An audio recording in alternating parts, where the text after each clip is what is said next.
श्री कृष्ण चैतन्य प्रभु नित्यानंद श्री अद्वैत गदाधर श्रीवासुदेव हरे कृष्ण कृष्ण कृष्ण हरे राम। भगवद गीता 7वां अध्याय 7वां श्लोक। मतः परतरम। बहुत अद्भुत श्लोक आया है आज।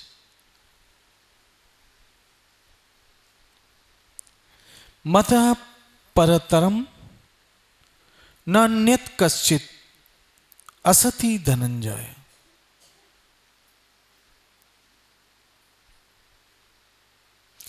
ये श्लोक दो चीजें हमें बहुत क्लियर कर देता है।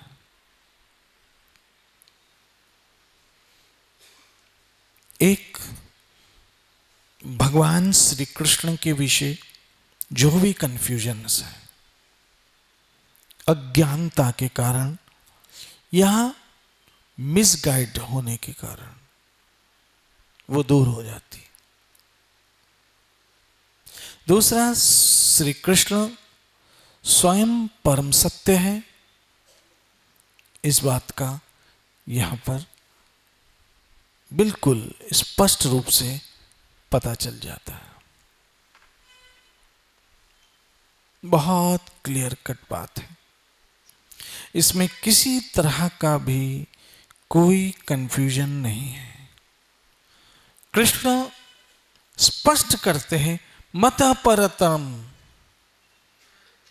न अन्यत् कश्चित् असति धनंजय मयि सर्वमिदं प्रोतम सूत्र मणिगणा एव। अब मुझे ऐसे नहीं लगता है कि इस पे कुछ समझाने की ज्यादा जरूरत अब बाकी रह जाए, क्योंकि भगवान श्री कृष्ण, और एक बात याद रखिए, ये जो सत्संग है ये आप तो सुनने का माध्यम हो, बल्कि आपके द्वारा लाखों लोगों तक ये सत्संग पहुंचती है। इसलिए मैं मात्र आप ही को नहीं ध्यान में रखता हूं, परंतु उन लाखों लोगों को ध्यान में रखता हूं जो हमसे जुड़े हुए हैं। आप ये बात समझ चुके हैं कि कृष्ण ही परमेश्वर और परम सत्य है, लेकिन हो सकता है अभी बहुत सारे लोगों को यह समझना बाकी हो।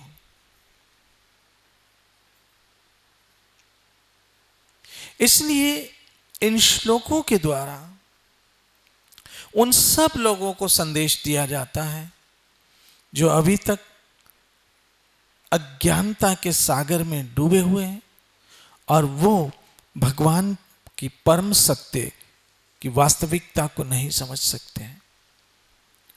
और भगवान की परम सत्यता की वास्तविकता यह है कि कृष्ण परम सत्य है। एक तो वो परम सत्य है, और परम सत्य क्यों है? कृष्ण न अर्ध सत्य है, कृष्ण न सत्य है, समझ लीजिए बात। बल्कि कृष्ण क्या? परम सत्य है। परम सत्य का मतलब हुआ जिसके परे फिर कुछ ना हो। और यहां कृष्ण स्पष्ट करते हैं, हां, मत परतरम, मुझसे परे, न अन्यत् कश्चित् असति धनंजय, और कुछ भी नहीं है। हे धनंजय, हे धनंजय, मुझसे श्रेष्ठ, मुझसे परे कोई सत्य नहीं है। जिस प्रकार मोती धागे में गूंथे रहते हैं, उसी प्रकार ये सब कुछ मुझ पर ही आश्रित है। चंद्र, सूर्य, पवन, आकाश, धरती अग्नि, प्रकाश, ग्रह, नक्षत्र, देवता, गंधर्व, किन्नर और न जाने क्या कुछ, वो सब कृष्ण से है। वो सब किससे है? कृष्ण से। कृष्ण से परे कुछ भी नहीं है। इसीलिए भगवान श्री कृष्ण, देखिए आपकी आस्था कुछ भी हो सकती है, आपकी श्रद्धा कहीं पर भी हो सकती है, लेकिन जो परम सत्य है वो अपनी जगह है। और परम सत्य क्या है? भगवान श्री कृष्ण।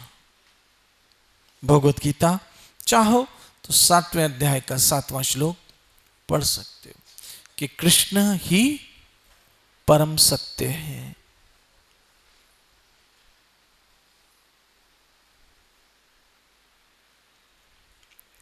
इसीलिए भगवान ने अर्जुन के द्वारा हम सबों को 11वें अध्याय में अपने विश्व रूप के विषय समझाया, जिसमें अर्जुन ने क्या देखा? अर्जुन ने देखा कहीं ब्रह्मा जी है, कहीं मां सरस्वती है, कहीं गायत्री है, कहीं सावित्री है, कहीं कौन, और कहीं शिव के 11 रुद्र, मां पार्वती, भगवान भोलेनाथ, सब कुछ भगवान में ही विराजमान है। उनसे परे कुछ नहीं है, उनसे परे कुछ नहीं है।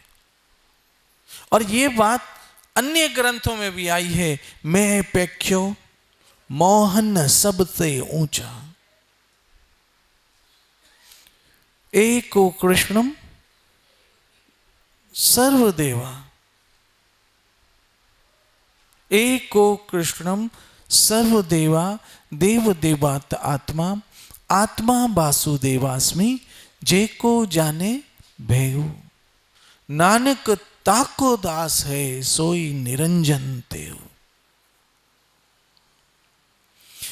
एक कृष्ण जो भगवत गीता में 11वें अध्याय में भगवान ने अपना विश्व रूप दर्शन कराया, यहां पर भी कहा एक ही कृष्ण में सारे देवी देवता समावेश होकर गए।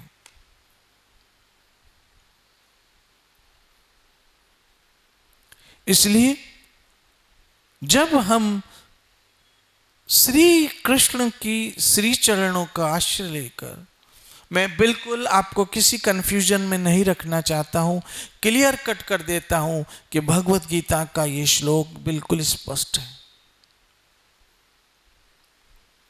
और आगे जाके कृष्ण ने अपना फाइनल वर्डिक्ट, कहते हैं ना आखिरी फैसला, फाइनल वर्डिक्ट भगवत गीता में दे दिया, सर्वधर्मान परित्याज्य, छोड़ो सब।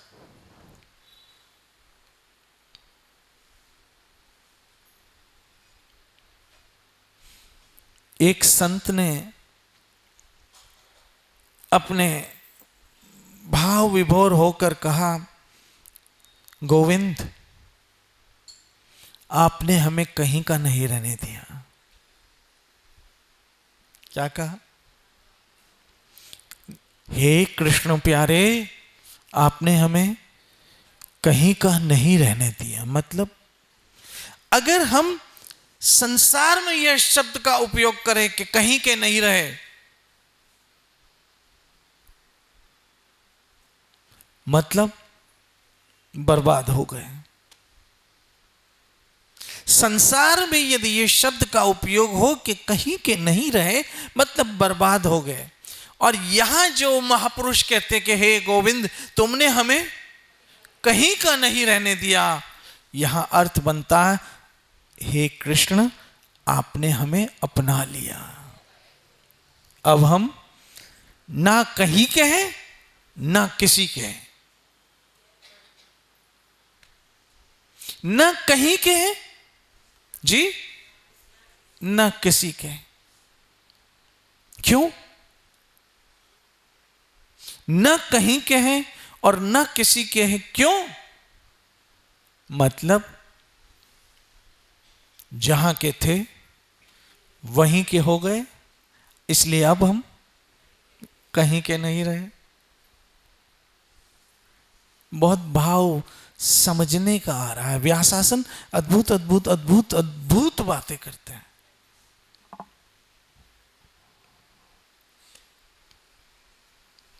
व्यासासन अद्भुत।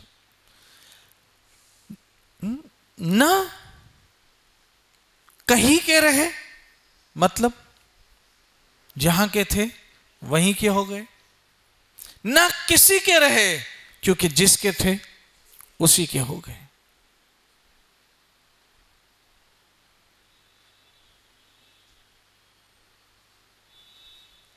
ये जिंदगी उसी की है जो किसी का हो गया और प्यार ही में खो गया।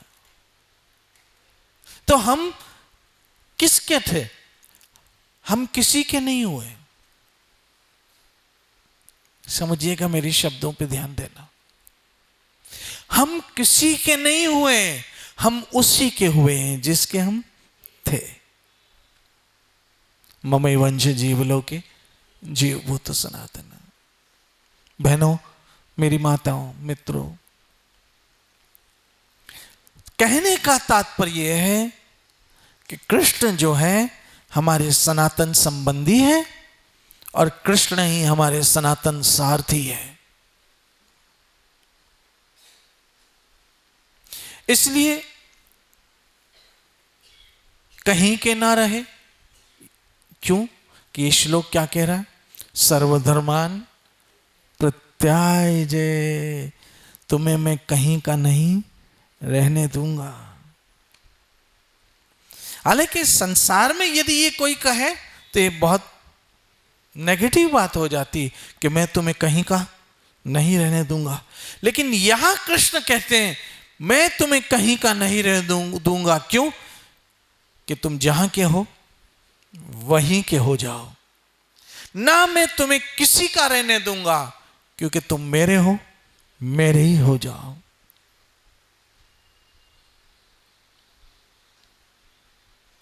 और यही बात समझने की, बस एक नुक्ते विच गल मुक्ति है।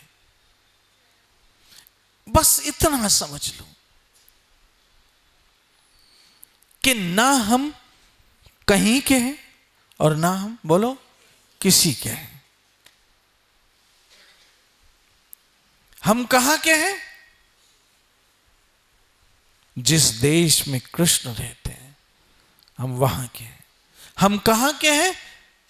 जिसके लिए कृष्ण ने कहा न तद्भास्य सूर्यो न शशांको न पावकः यत गत्वा निर्वर्तन्ते तदधाम। हम वहां के हैं। और हम किसके हैं? ममे वंश जीवलोके जीवभूत सनातन। इसलिए मेरी माताओं, बहनों, मित्रों, एक बात याद रखना, जो लोग भी संसार में हम पे दावा करते हैं, क्या कहा? क्या कहा? जो लोग भी संसार में हम पे दावा करते हैं, क्या दावा करते हैं? तुम मेरे हो।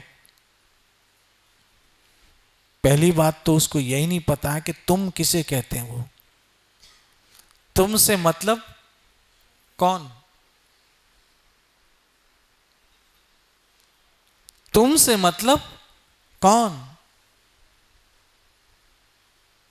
क्योंकि वो तुम जिसे कहते हैं वो हम है ही नहीं। पता है वो तुम किसे कहते हैं? इस शरीर को कहते हैं। जो हम हैं वो तो उनको पता ही नहीं है। तुम मेरे हो, तुम वो किसे कहते हैं? इस शरीर को कहते हैं। और इस शरीर पे तो न जाने कितने लोग दावा करते हैं। बचपन में दावा किया माँ बाप ने कि ये बच्चा मेरा है। फिर थोड़े बड़े हुए तो रिश्तेदारों ने दावा किया ये मेरा पोता है, ये मेरी पोती है, ये मेरा नाती है, ये मेरी नातिन है। फिर और बड़े हुए तो दोस्तों ने दावा किया ये हमारा दोस्त है।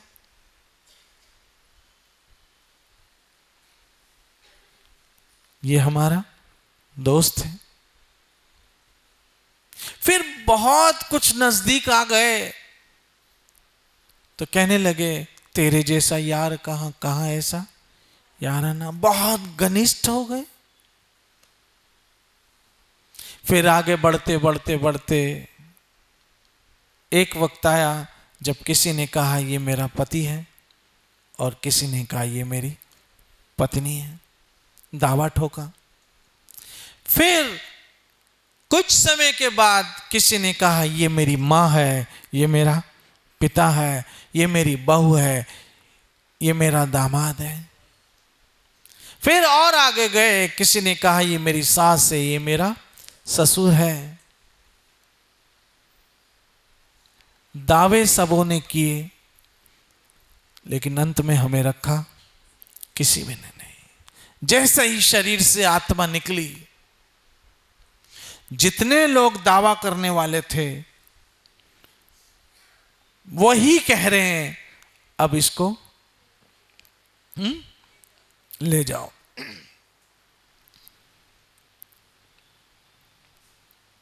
अब ले जाओ।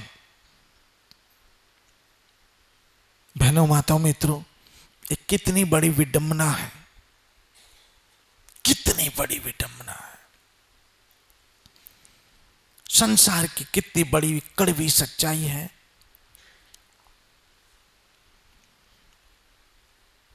बहनों, माताओं, मित्रों, स्त्री चाहती है कि वो अपने पति के साथ एकांत में रहे, अकेले रहे। समझना। लेकिन जब उसके पति का शरीर छूट जाता है, जब उसके पति का शरीर छूट जाता है, उसका पति मर जाता है और कभी रात को सपने में भी पति आ जाए तो डर के मारे उठ जाती है। ये सच्ची बात बताऊं, बहुत बरस पहले एक माता मेरे पास आई और मुझे कहने लगी बापू मैं घर में अकेली होती हूं, मुझे बहुत डर लगता है। मैंने बोला क्यों डर लगता है? बोला मुझे मेरा पति दिखता है और वो ऐसे ऐसे मुझे बुलाता है। ये सच्ची बात बता रहा हूं। और बोला मुझे बहुत डर लगता है। याद रखना, हमारे मरने के बाद हम किसी के सपने में भी गए तो वो हमसे डरेंगे। वो अकेले उस घर में भी रहे, घर तो छोड़ो उस कमरे में भी अकेले नहीं सो पाएंगे। मैं फिर आपको एक सत्य का उदाहरण देता हूं। बहुत समय की बात है, मैं एक घर में गया था। वहां उनके बेडरूम में मुझे लेके गए घुमाते घुमाते। वहां उसकी पत्नी का एक बहुत ही अच्छा फोटो कोई 20 बाई 30 का इतना बड़ा करके सामने लगाया था उसने। समय के बाद कुछ बहुत समय बीता, तब वो स्त्री मर गई और कुछ समय के बाद फिर मुझे बुलाया। मैं उनके घर गया, वहां से वो फोटो गायब था। मुझे याद था, मैंने कहा यहां वो फोटो था, कहां गया? बोलो बापू मैं जब सोता हूं ना तो मुझे ऐसे लगता है जैसे वो आंखें निकाल रही है। मैं सही कहूं मुझे बहुत डर लगता है। ऐसे लगता है जैसे उसकी कभी चूड़ियों की आवाज आ रही है, कभी पायल की आवाज आती है, और कभी ऐसे लगता है जैसे वो जोर जोर से हंस रही है। और मैं सही कहूं, मैं डर जाता हूं। इसलिए मैंने वो फोटो वहां से हटा दी। बहनों, माताओं, मित्रों, हम जब मर गए ना, तो जो भी आज हम पे दावा करते हैं, वो दावा करने वाले उस चादर में भी नहीं सोएंगे जो उस चादर को ओढ़ के हम मरे होंगे। मुझे एक आदमी ने कहा, एक कड़वी सच्चाई आई। मुझे कहा, बापू एक सवाल पूछूं? मैं वो पूछूं? बोला, जब कोई मर जाता है तो जिस बिस्तर में वो स्त्री सोई होती है, उस बिस्तर को क्या करते हैं? भाई बोलो नहीं, क्या करते हैं? फेंक देते हैं। फिर उसमें कोई सोता क्यों नहीं, जबकि रोज ही तो उसी बिस्तर में सोते? फिर ऐसा क्या हो जाता है कि उस बिस्तर में कोई सोने को तैयार नहीं? समझना एक एक बात को। मैं कथा के साथ साथ व्यथा भी कहता हूं। मैंने बोला वो फेंक देते हैं। बोला फिर वो जो चादर ओढ़ी होती है मैंने बोला वो भी फेंक देते हैं। फिर बोला वो जो पिल्लो पे सर होता है, भाई बोलो ना, वो भी फेंक देते हैं। फिर बोला बापू जो कपड़े पहने होते हैं वो भी फेंक देते। बोला फिर वो जो जेवर पहने होते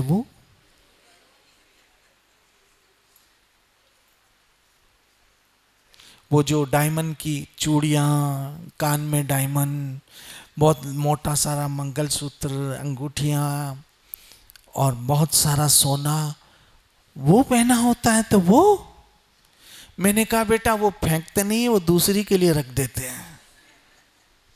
जो परम सत्य है,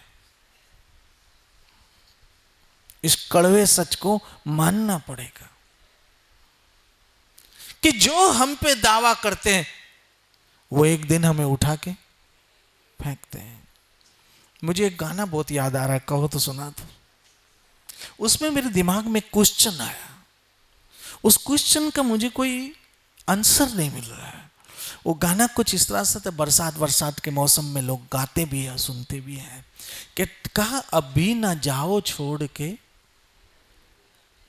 कि दिल अभी भरा नहीं। अभी ना जाओ छोड़ के, कि दिल अभी भरा नहीं। और जब दिल भर गया तब? इस क्वेश्चन का आंसर क्या निकलता? जब दिल भर गया तब। और दिल तो जरूर भरेगा ही जब हमारे फीचर फिगर बिगड़ जाएंगे। दिल तो उसी समय भर जाएगा जब हमें टीबी, कैंसर की बीमारी हो जाए। दिल तो उसी समय बिगड़ जाएगा जब हमारे चेहरे की झुर्रियां आ जाएगी, बाल सफेद हो जाएंगे, मुंह के दांत गिर जाएंगे, बात करेंगे तो बत्ती सी गिरेगी बाहर, सर की चोटी जो नागन की तरह है बुढ़ापे में चूहे की दुम जैसी हो जाएगी। फिर बेटा ये गाना गाना, अभी ना जाओ छोड़ के, अभी अभी तो आयो।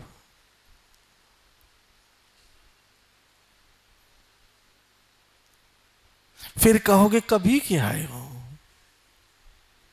50 बरस हो गए, 30 बरस हो गए, कभी क्या आए हो? इसलिए ये विनोद की बात है, लेकिन सत्य है कि जो हम पे दावा करते हैं वो यही नहीं पता है। जो कहते हैं ना तुम मेरे हैं, तो तुम से मतलब क्या हुआ? तुमसे मतलब शरीर, और शरीर आज तक किसी का नहीं हुआ। जैसे ही शरीर समाप्त होता है वो जिसका है उसी का हो जाता है। यानी पांच तत्व, पंच महाभूत अपने अपने में समा जाते हैं। वायु वायु में गई, अग्नि अग्नि में गई, पृथ्वी पृथ्वी में गया, जल जल में गया और आकाश आकाश में गए। वो तुम तो जहां से आया था वहां चला गया। और आत्मा को ये पहचानते नहीं है, तो तुम मेरे हो, तुम कहते ही किसको हो?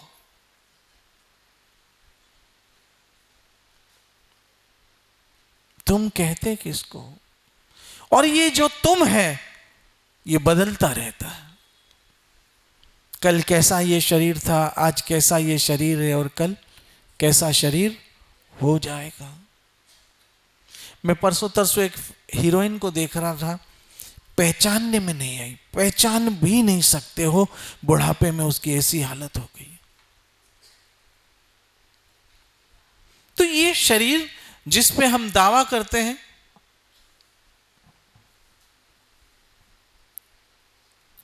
एक मैंने एक जगह पढ़ा था कि एक व्यक्ति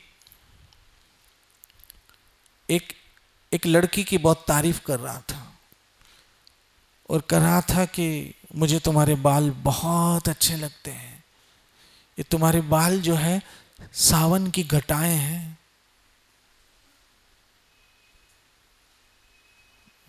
लड़की बहुत समझदार थी, बोला वाकई मेरे बाल अच्छे लगते हैं। बोला चरिया ये नकली है, ले तुम्हें मेरे बाल अच्छे लग रहे थे, मैं अच्छी नहीं लग रही थी, तो ले लो। ऐसे ही किसी को किसी की आंखें अच्छी लगती हैं, किसी को किसी के नाक अच्छे लगते हैं, किसी को किसी की चाल अच्छी लगती है, किसी को किसी के बाल अच्छे लगते हैं, किसी को किसी का रंग अच्छा लगता है, लेकिन किसी को किसी का जो तुम है उसका तो पता ही नहीं है। वो तुम कौन है उसको पहचानने के लिए सत्संग में आना जरूरी है। वो तुम कौन है उसी के लिए कृष्ण कहते हैं ममे वंश, वो है तुम। ये शरीर तुम नहीं है।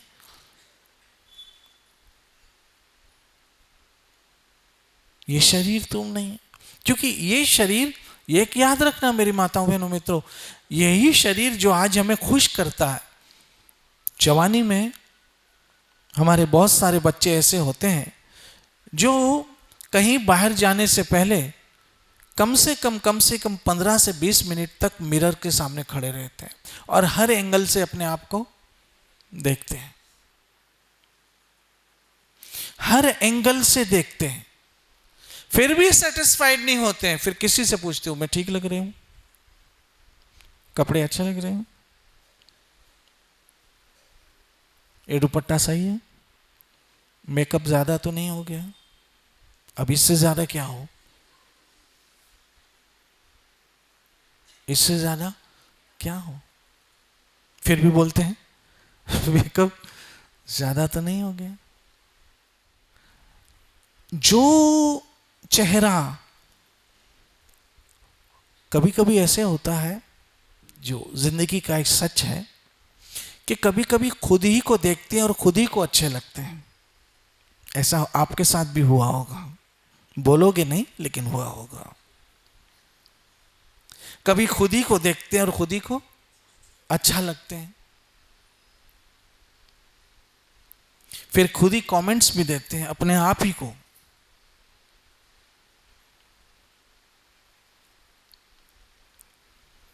याद रखना, जिस चेहरे को देखकर आज हम बहुत खुश होते हैं, कल बुढ़ापे में वही चेहरा हमें डराएगा, हम आईना देखना पसंद नहीं करेंगे।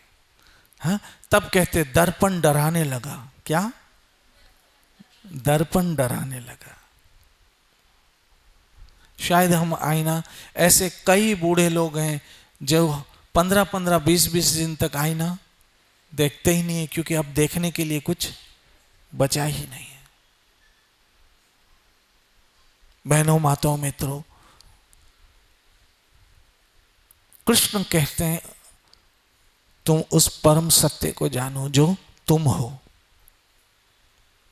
और तुम कौन हो? ममी वंश, मेरे अंश हो तुम। इसलिए तुम्हारा कर्तव्य है, ना तुम कहीं के रहो, ना तुम किसी के रहो। इसीलिए कहा गया ये श्लोक पढ़ के, हे गोविंद, तुमने ना हमें कहीं का रखा, ना हमें किसी का रखा। और ये सही है। हम ना कहीं के हैं, हम ना किसी के हैं। जिसके हैं उसी के हो गए, समझ लेना जीवन सफल हो गया। मेरी माताओं, बहनों, मित्रों, यदि ऐसे ही मर गए, ऐसे ही मर गए, जन्म लिया, बड़े हुए, शादी हुई, बच्चे हुए, बीमार हुए, बूढ़े हुए और अंत में मर गए।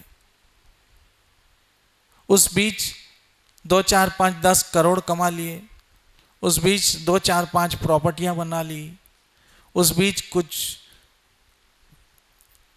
बच्चों की शादियां हो गई, लेकिन जिस काम के लिए आए थे वो काम नहीं कर सके आप। और वो काम क्या था? जिस वखर को लेन तू आया, जिस शब्द को लेने आए थे वहां गए ही नहीं, क्योंकि वो किसी दुकान, किसी फैक्ट्री, किसी मॉल में नहीं है। राम नाम संतन घर पाया। संतन का घर, संतों का घर सत्संग होता है। याद रखना, जब भी हमें सद्गुरु की प्राप्ति हुई है तो सत्संग से हुई है। सद्गुरु की प्राप्ति सत्संग से, और सत्संग से ही भगवान की प्राप्ति होती है। सांवरिये से मिलने का सत्संग ही बहाना, यही एक रास्ता है। इसलिए जिसने जीवन में सत्संग नहीं की, जिसके जीवन में कृष्ण भजन नहीं हुआ, हरे कृष्ण कृष्ण हरे, उसका मतलब हुआ अपना जीवन विफल गंवाया। क्या गंवाया? विफल गंवाया, अनसक्सेसफुल पर्सन।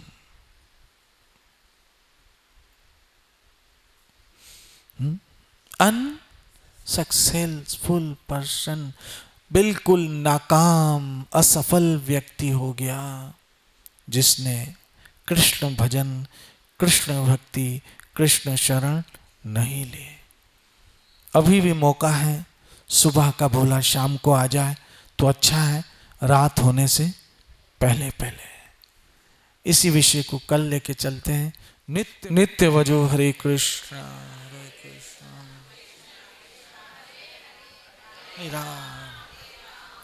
श्री श्री राधा वृंदावन चंद्र बिहारी लाल निधाय।